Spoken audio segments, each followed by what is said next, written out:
There are some areas in your home that have lots of high traffic but never get the TLC they deserve. The utility room is one of those rooms.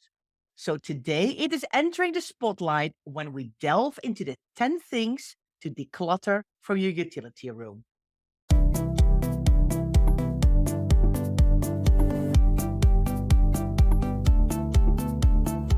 You're listening to the Declutter Hub podcast, bringing you tried and tested, no-nonsense tips and advice from the leading experts in decluttering and organising your home.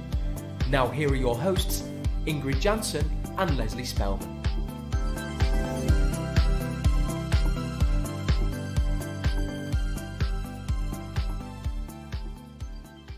Hello and welcome, listeners. I'm Ingrid.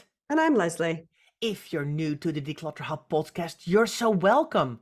What you'll find is that we try and find a fun factor in the serious business of decluttering. And if you've been here for a while, you know exactly what we mean. So thank you so much for listening. If you'd like to get involved in conversations relating to this podcast, it all takes place in our Facebook group. So come and join our lovely, warm, supportive community. To find the Facebook group, go to declutterhub.com/group to find out more. Or you can search for the Declutter Hub community on Facebook. So Ingrid, we were just about to start recording this podcast and I'm like, 10 things to declutter our utility room. We need to work out whether this is global terminology because we come unstuck sometimes, don't we? We've got people from North America, we've got people from Australia, New Zealand, we've got people from Europe, we've got people here. So obviously we can't do all the European languages because we'd be here for quite a while, to be fair. But let's talk about the English terminology. And I was like, let me just have a look. So I believe it's called a laundry room in Australia. And I believe it's a kind of combination utility room and laundry room in America and Canada. But then what popped up was it's a derivative of the word scullery. And that took me right back. Now, you were familiar with the term scullery, but literally it's like something on Downton Abbey. I've not heard of the word scullery for things my grandma and granddad were alive like 30 years ago, 40 years ago. Nice. Blast from the past, a scullery. I think I know the word because as most of the listeners probably know, I love visiting castles. Oh, right. Okay. Yeah. And I think I must have picked it up on one of my tours of the many. I mean, there's so many beautiful castles. I live in Kent, in Southeast London, in Kent. And I mean, there's like gorgeous castles all over the place. So I think I've seen nearly all of them now. So I think I've picked up the word scullery somewhere. So yeah. Can we change it to 10 things to declutter from your scullery? Because I think it just sounds more exotic somehow, doesn't it? No, you're saying no, aren't you? No, I'm saying no. I'm like, I think it sounds really old fashioned. It does. Well, it is old fashioned. But so basically, just in case anybody is not aware and like, I don't know what a utility room is. So in the UK, a utility room is generally a place where you do your laundry. If you're lucky, right? In the UK, lots of places do not. Ingrid does not have a utility room. A lot of kitchens, houses in the UK do not have a utility room. But some of the more modern houses, some of the bigger houses definitely do have a utility room. Sometimes people had a utility room and knocked it through to make a big kitchen. And so there's all kinds of things. But basically, it typically is a separate room where you can do your laundry.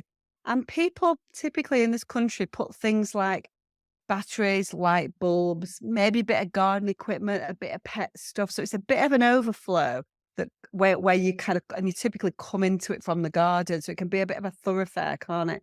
From the garden into the kitchen. So that's what we're talking about. And we are going to talk about 10 things to declutter. As Ingrid said, sometimes it's a room that doesn't really get this, you use it all the time. You're in and out of it every single day, but it becomes overlooked and things just stay there and never get decluttered. So we are turning the spotlight on the utility room today. Let's get cracking, Ingrid, with our number one. Yeah, because I think what a lot of people don't realize is that it's an overflow room as well. It easily gets a dumping ground, doesn't it? Sometimes there's a spare fridge in there or spare food or there's a dryer, there's things for ironing. I mean, there's lots of stuff going on. So yes, a good 10 things list we've got for you. Number one, rusty pegs. Definitely. I think that pegs, do you know what? I think pegs is called something different. Really? In America. Yeah, I do. Oh. In America. both of us have lived in America. We've not lived in Canada. We've not lived in Australia, New Zealand. So a lot of the times when we think about different terminology, we think about America because that's what we know. I think they're called something different, pegs. Oh, And actually, I don't think they use pegs very often because I don't think they peg out in the way that we do in the UK. no, that is true. That's That true. is true. Anyway, in the UK, if you're good, if you're, somebody who cares for the environment and likes to put things outside, you can peg onto a washing line. And so often people dry their clothes on a washing line. And to facilitate this process of drying things on your washing line, you need pegs to hold them in place. And what we see all the time is because quite often pegs stay outside, people leave them outside, and they go a little bit rusty. And then the rust transfers onto your clothes when you're drying them, and it's a bit of a pain. And Yeah. so from time to time, I think that you need to go through those pegs and remove the rusty ones.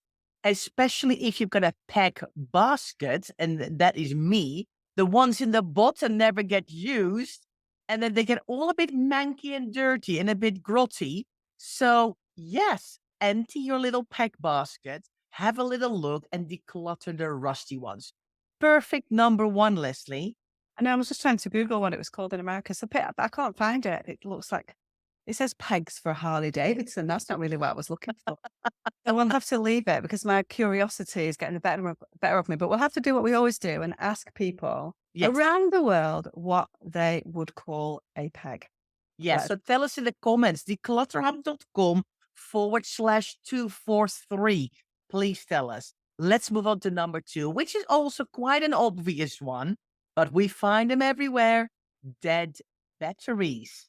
Sometimes people actually have boxes full of dead batteries, even something with the label dead batteries. Other times, the dead ones and the live ones are mixed and nobody knows what's going on. There's just a random pile of batteries in a little drawer somewhere. And who knows? Who knows? I am going to have to come clean, actually, Ingrid. I'm going to have to come clean about the dead battery situation. So I don't actually have my dead batteries in my utility room. I have them in my drawer of organized things, which is a good place to have dead batteries. So I have a little container where I put dead batteries. It's all super organized, but it is a tad overflowing at the moment, I must admit. It's definitely ready to be taken to recycling, and that has not happened. So this podcast is prompting me to take an action this weekend, which is to alleviate my drawer of organized things of the dead batteries that are in there. Why is it important, Ingrid, for us to get rid of dead batteries quicker? Or do what I say and not what I do? I think that's the term. Why is Well, it? I think the first step is, if they're dead, create a pot or a place somewhere where you put them. Don't put them in with the batteries that you think that are still working, because then you're already giving yourself an extra job when you actually need a battery that you don't even know what's happening anymore. Secondly, dead batteries can start to leak and they get a bit rusty, and that is this white little, it almost looks a bit like crystals or salt or something. Yeah, we know what it is. It's quite dangerous, isn't it? Is it Yeah. is it alkaline or something? Yeah. Alkaline? Is that what it is? I don't know what I can't remember how it's called, but I mean, it's just not good. So you need to really, this is something that needs to be put into you can't throw them in the bin if you have no other options. But if you can, please bring it to a recycling center. Loads of shops here in the UK have places and boxes where you can drop dead batteries. I mean, even in my local supermarkets, there's boxes. The post office, the libraries, they have boxes where you can drop your dead batteries. So please do that. Yeah, I think the problem is, you were talking about putting the dead batteries in with the live batteries or the new batteries or whatever.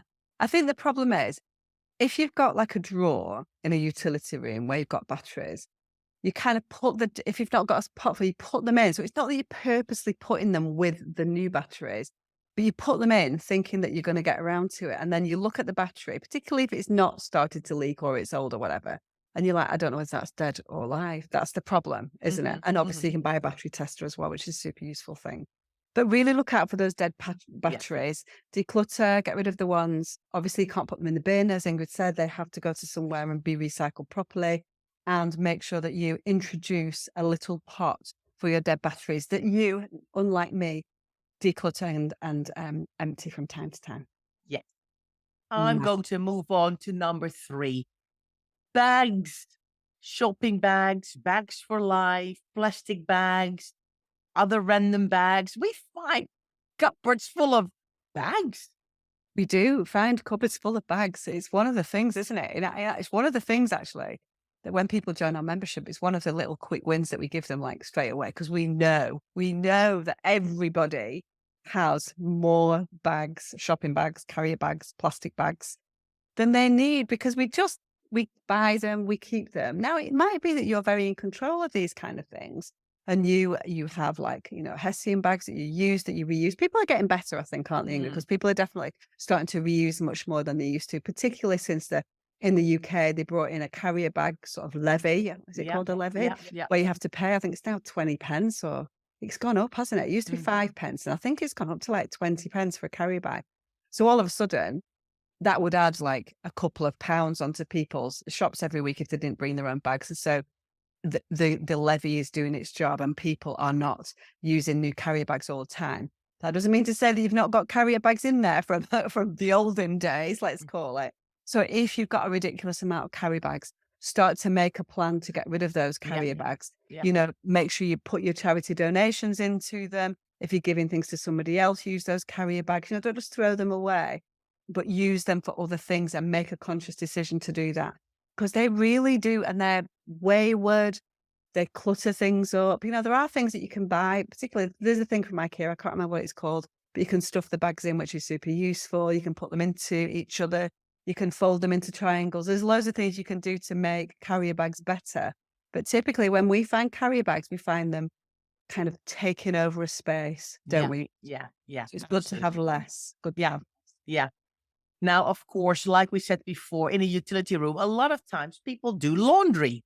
So we also will find all the kind of laundry stuff in utility rooms. And one of the things we find is hangers. But not just hangers we use, but lots of hangers we actually don't like. And that are kind of stuck in a corner somewhere, or there's a little rod somewhere with lots of hangers. And it's like, why are they here? Well, I actually don't like them.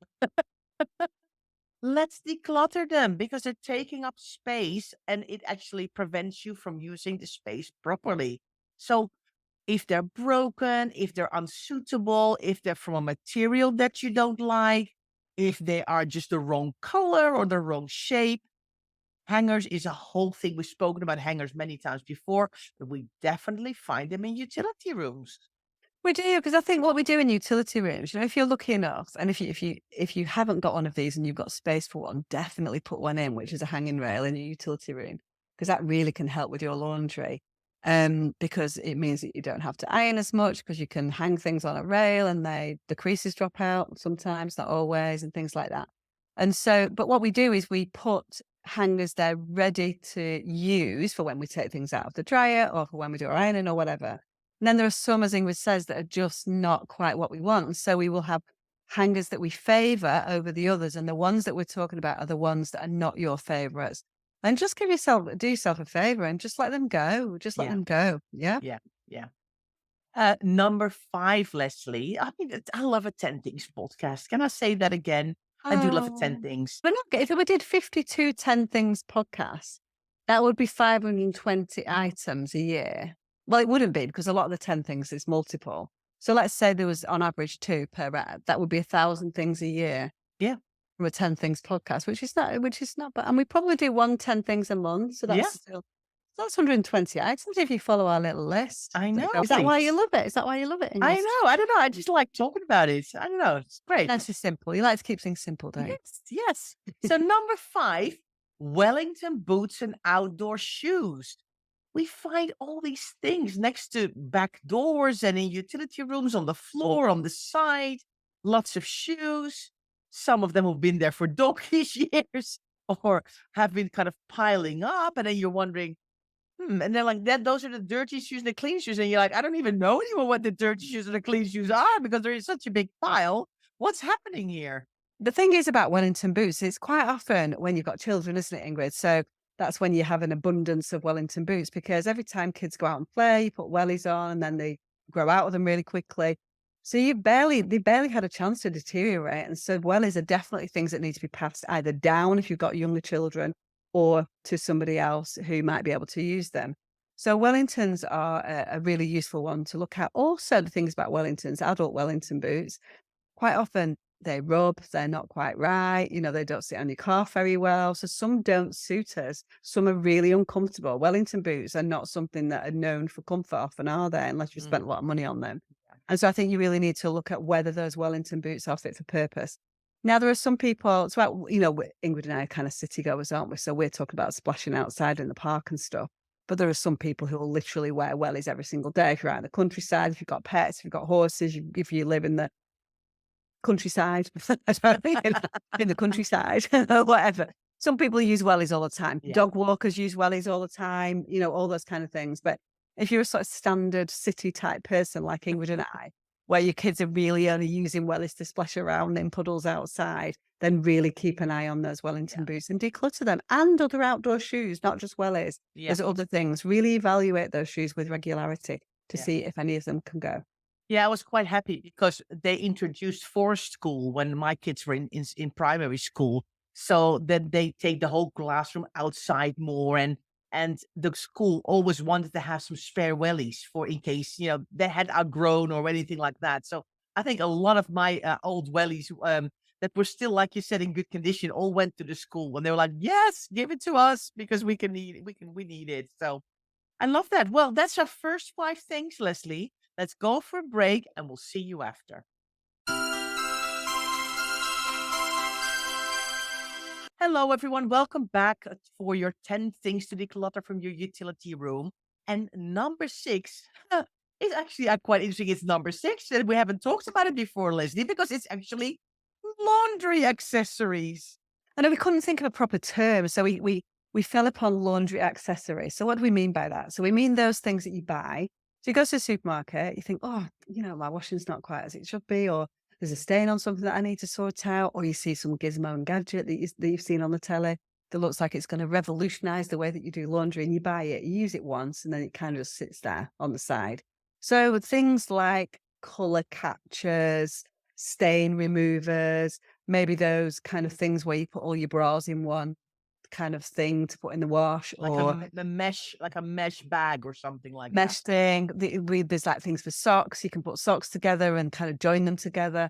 And they seem like, they're kind of organizing solutions that sound like a fantastic idea that perhaps we use. They don't quite work as well as we think they are. And then they would just leave them on the side. And so I think it's really important to keep on top of these things, because what happens with laundry, stuff, as in kind of cleaning. What would we even call it?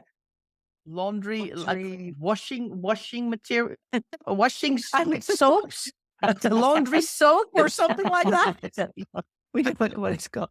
But those things, those extra things. So there's like plastic gadgets, organizing gadgets, and there are also solutions, laundry solutions. We call it laundry solutions. What do you think? And so it's a liquid thing or a powder thing, right? Capsules, wash capsules, It could be powder, washing powder.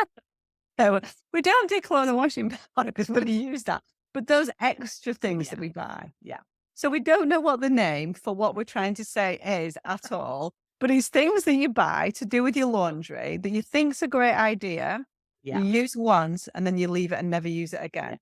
And so in the same way that we don't know what pegs are called or utility rooms are called in other areas of the world, if you can come up with a sensible solution of what laundry, liquid things, stroke capsules, stroke things that we don't need anymore is, then that would be really helpful. Because know what? I are not, we're struggling today, aren't we? Struggling for the vocabulary. But you know what the thing is, Leslie? All this stuff clutters up the couple of cupboards that we have, which means we can't put away the stuff that actually needs to live in a utility room and that we want to have at hand. I find utility rooms very satisfying to declutter because they can be quite chaotic and messy. But when you then take all the things out and you think, how on earth did it all fit in these cupboards? And when you then have, you kind of clean the shelves a little bit, clean the cupboards, you put some baskets in, you put your light bulbs together and all your stuff. It is like, oh, I love it. Do you know what I'm thinking about? I've been distracted. I'm not going to lie. And so I don't know what you were saying. But when we have a guest on the podcast, we send out a little like hints and tips about things that are really useful to know about, microphones and headphones and all that. Ingrid doesn't know where I'm going with this. No. And so we send out a kind of hints and tips thing. And one of the things is don't bang on the desk. And all Ingrid has done for the last time is she keeps banging on the desk every time she's talking. I'm like, you need to practice what you preach, Ingrid. I've not been hearing you bang on the desk. Sorry, I was getting a bit excited about my thought about decluttering utility rooms. I think Exactly. So put your hands on your squeaky chair. Yeah. Yeah. We've got a squeaky chair and now we've got a banging desk. This is not good. I'm You are gonna not work. practicing I'm what gonna you work preach. on both while I move on to number 7. All right. Okay, go for it. Right. Pet stuff. A lot of people have pets, and a lot of the pet paraphernalia. Paraphernalia. We should just honestly, we should just literally give up. We should give up. Just say, you know what? I know it's a 10 things podcast, but we're so rubbish. We're just going to stop at number 6.2 because we can't even say paraphernalia. Paraphernalia. Big word though. Big word. Like leads and extra drinking bowls and little medicine things, maybe Things to throw balls. exactly all the Collars. things all end up in utility rooms. And of course, we buy new or we get something given or we think, oh, that old one is a bit, but let's keep it just in case. And then it is in that cupboard for 3 years and it looks a bit dodgy. Clear it all out. Lots of pet stuff. Don't clear out the pets. Definitely not. Keep the stuff. Keep Well, the hopefully pets. the pets are not in a cupboard. Yeah, exactly. Exactly. So let it go. Let it go and clear some space. Yes. Well done. I'm actually sitting on my hands now. Just like you do. I'm going to bring them out. Okay, number 8 on our list. This is a big one, and this often finds its way to utility rooms, which is keys. Now, Yeah. doing a key project could literally take you 5 hours, couldn't it? Because it's quite involved. If you properly set to do a key project in your house, which of course Ingrid and I would love to do. We love a key project because it's very meaty. But if you're doing a key project, you need to work out what is the key, where's it for, does it work, do I need it, is it for a window or a door that's not there anymore, is it for somebody else's house that we're not looking after anymore, does it need to be returned? There are many, many things, many complexities involved in keys, but quite often they're in utility rooms, aren't they? Yeah. Yeah. Gather them together. So if you've got them in random places, the first step is to gather them together and to set them aside. You probably cannot do a key project unless you find like one key in your utility room, then you probably know which key it is. But if you find several keys in your utility room and you're not completely sure what's what, put them in a little separate box together and put that on the list of things to do. I mean, there's in the membership, we have a whole video about how to declutter keys and all the things you need to think about. And it can be very satisfying to do, but normally that's not I'm doing my utility room. Let me also tackle a whole key project because you can go off on a whole tangent. Definitely. Love a key project. So Yeah, I know. satisfying, labeling, working stuff out, not having random keys anymore. Very, Love very, it. very good. Dig deep for a key project. Might do one this weekend. Anyway, because even though I did it, they come back. There's like more that appear, and you're like, where did these keys come from? Yeah. Anyway, so number 9 on our list, Ingrid, and these are cloths. So cloths, tea towels, things that you keep to clean things. Now, this might be something that you have, like I keep my cloths, my cleaning cloths in my utility room, my laundry room, sorry. Because I put them upstairs, I wash them, I put them in a little section, then I bring them down when I put my laundry rooms upstairs. I bring them down when I need them. And so I've got a big sort of pile of cloths that I use from time to time. But there are definitely some cloths that go past their best, right? We've mopped something up with it, some paint or something, and it's got something dodgy on it. It might have holes. A lot of times, if you wash and wash and wash, they go misshapen as well. It depends on the quality of the cloth, doesn't it? Really. Yeah. A lot of the microfiber cloths are not like that anymore, but a lot of the older style cloths typically are. Those ones that are like got holes that they're a bit more knitted. Yeah. They're great cloths, but often they go misshapen, don't they? So now misshapen doesn't necessarily mean that you can't use it anymore, but you need to evaluate the cloth and see whether it is serving you. And the most important thing is Do you have cloths that you would rather use? That's the problem. What we do is we typically keep all of the cloths, but we choose and use the main 5 or 7, particularly if we've moved on to good quality microfiber cloths. Yes. And of course, you might have also a separate pile of clothes that are raggedy, that are used for dirty jobs. But even in that pile, there comes a point where the cloth is past its best, and there's so many holes in it that it makes no sense to use it anymore. So there needs a bit of a throughput of these kinds of cloths as well. At some point, they have to go into a rag bag and just go, right. I no longer want to use these cloths. Some of my cloths disappear into the garage because my husband's always doing something DIY, fixing bikes, doing something. So a lot of that stuff. And every once in a while we do a clear out in the garage of all the stuff that we think, okay, that's really now past its best. So have a look at that because you can have piles and piles and cupboards full of stuff. And it's just not very useful then anymore. You want to be able to grab a good cloth when you need it. Yes, you do want to be able to grab a good clothing grid. Yes. Number 10. Now, this may or may not be in a utility room, but whether it is or it isn't, it's a good thing to tackle. So you might have to veer out of the utility room depending on whether or not that you've got them in there.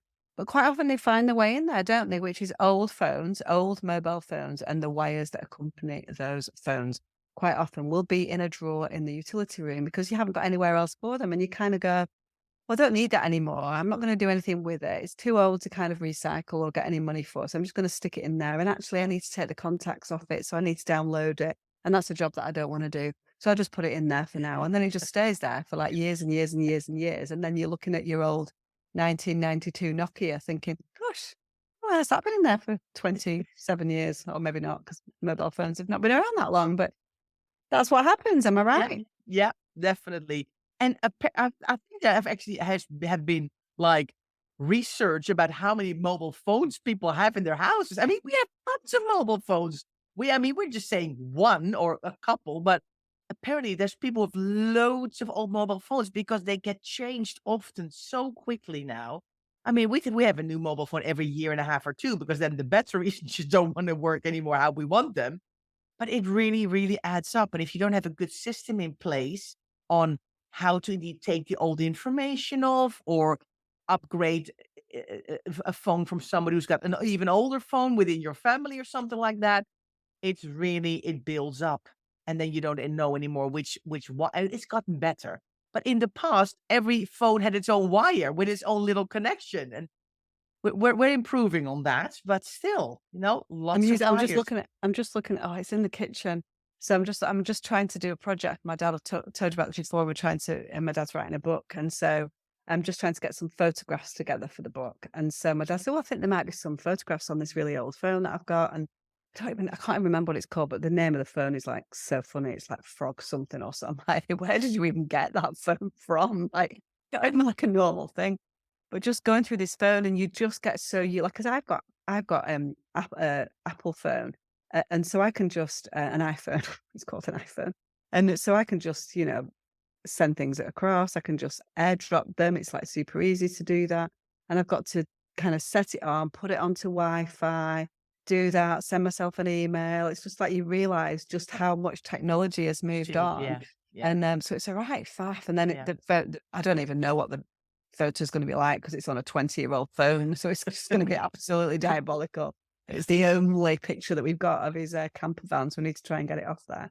But you realize how much technology has moved on. Yeah. And so it's really important to obviously deal with the mobile phones that you've got on the wires and let those go. But it's also important to think about things going forward and not procrastinate on something. If you swap your phone to a new phone, which we probably a lot of us do every 2 years because of A, battery faults, or B, because we get a good deal and it involves a new phone, or whatever the reason is for you swapping. It's slowed down a little bit, hasn't it? But if you do that, to think about what's the way forward with this phone, I need to deal with it straight away rather than procrastinate over that decision and let it go to somebody new or to sell it. Yeah, absolutely. So this is your 10 things to declutter from your utility room. I know one thing, Leslie. What this podcast made me realize how sad I am. I don't have a utility room. Oh, Ingrid. Oh, I feel sorry for I you have now. a utility cupboard. I have 2 utility cupboards where my wellies live and my batteries and my And what do dad's you bed. put in the utility room? So what would your utility room look like? So my utility cupboard that I have now. No, what would if you had one, what would Oh, you what would it look like? Would you have like labeled, decanted laundry things and fancy boxes? What would you have? oh, I would definitely have lots of cupboards where I can kind of divide and make it and put like nice little baskets. You know, there's white IKEA boxes that you can label so nicely. Oh, it would be so nice. And I would have a washing machine in there and a place where I can fold and a place where I can put my dirty laundry. Oh, it would be absolutely heaven. But anyway, I'll just go on as I am now. Just work with what I have. It's the You only choice. you poor, poor thing. I know. Honestly, the conditions that you're working in at that in your house is so terrible. Anyway, so we digress. So there we are, 10 Things Yes. podcast. Ingrid is happy because she loves the 10 things, even though she hasn't got a utility room. Yeah. Yeah. Well, we appreciate you listening in, week out. We are so delighted. So thank you so much for being here. I hope we have given you some ideas. I hope you're going to tell us all the words that we could not come up with today in the comments on declutterhub.com/243. And we're going to be here next week. So thanks so much and see you then.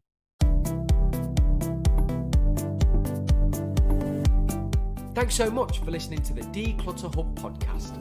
Don't forget to subscribe to us in your podcast player so you don't miss an episode, and we'll see you next week.